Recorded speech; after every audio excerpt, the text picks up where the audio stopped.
We begin with that breaking headline today. A Michigan doctor sentenced, being called a monster. A day of reckoning for the doctor who diagnosed hundreds of patients with cancer when they did not have it. Outside the court, the tears and anger. He lied to so many patients, giving many of them extensive chemotherapy, which then made them sick. So many of those families today coming face to face with the doctor as he was sentenced to 45 years behind bars.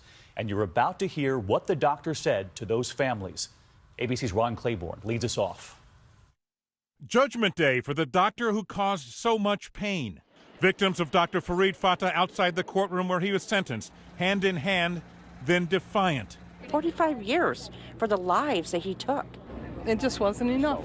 In court, the 50-year-old doctor breaking down, saying, "I misused my talents, yes, and permitted this sin to enter me because of power and greed." But those words no comfort for Cheryl Blades. I could hear him talking to my mother because I went to every appointment, so I could hear him talking to her and promising her to save her. In all, Fatah pleaded guilty to intentionally misdiagnosing more than 550 patients, often prescribing treatment for cancer that they did not have. He earned more than $17 million as a result.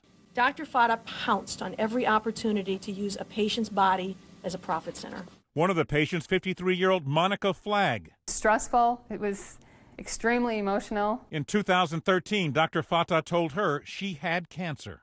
He finally said, "It is no longer smoldering. You have full-blown cancer."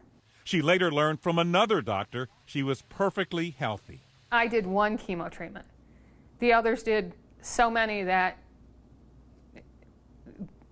they're practically dead anyway. This is just awful. And the question so many had, wasn't there anyone else in the doctor's office looking at those charts, those tests to know these people were healthy? Well, David, eventually another doctor in the same clinic as Dr. Fatah and an office worker, a staff member, did have their suspicions and took them to federal law enforcement officials. They were the whistleblowers. And in the meantime, a second opinion, you told me, saved some people from the same fate. Right. Some of those people who were diagnosed with cancer went to other doctors. Of course, that diagnosis was not confirmed. They did not go back to Dr. Fatah. They're the lucky ones. Always get a second opinion. All right, Ron, thanks so much.